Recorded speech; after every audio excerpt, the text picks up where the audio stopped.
une certaine dissension, ou en tout cas des difficultés, notamment entre médias et autorités publiques. Et cela également, ça a joué de telle sorte que on a eu l'apparence un peu d'une restriction de l'espace de la liberté de la presse à l'aune de la baisse de l'indicateur économique. On a vu aussi, du point de vue légal, qu'en 2024, parce que le classement de l'année dernière s'occupait de l'année 2024, en 2024, il y avait un ancien régime jusqu'au mois de mars.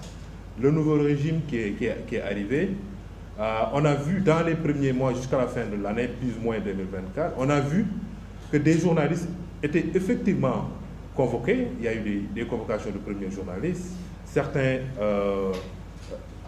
convoqués par les forces de défense et de sécurité pour les écouter.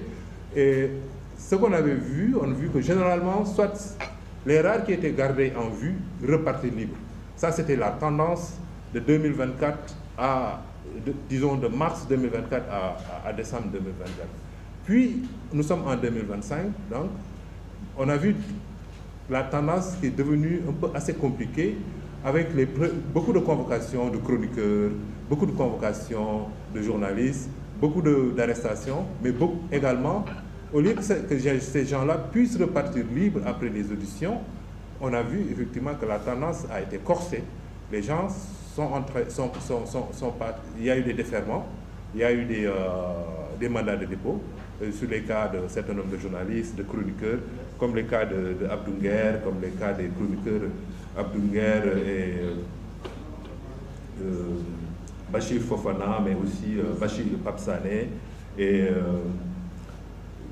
Doudou Coulibaly, par exemple. Bon, on a beaucoup de cas dans notre système, mais je ne veux pas pratiquement un peu mettre l'accent sur les noms, mais je veux plus mettre l'accent sur l'analyse pour voir un peu. Ça, c'est une tendance qu'on a vue, au moins une bonne dizaine de cas de journalistes convoqués. Actuellement, je pense qu'il y a deux journalistes encore en prison.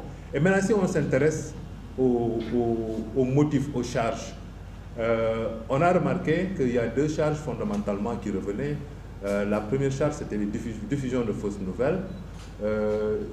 La deuxième, généralement, c'est offense à par exemple, pour le cas de Doudou Coulibaly, offense à un chef d'État étranger, par exemple. On a vu ça pour le cas de Coulibaly. Mais diffusion de fausses nouvelles revenait souvent un peu sur plusieurs choses. Et nous, du point de vue de l'analyse, ça a impacté un peu la baisse du pays aussi.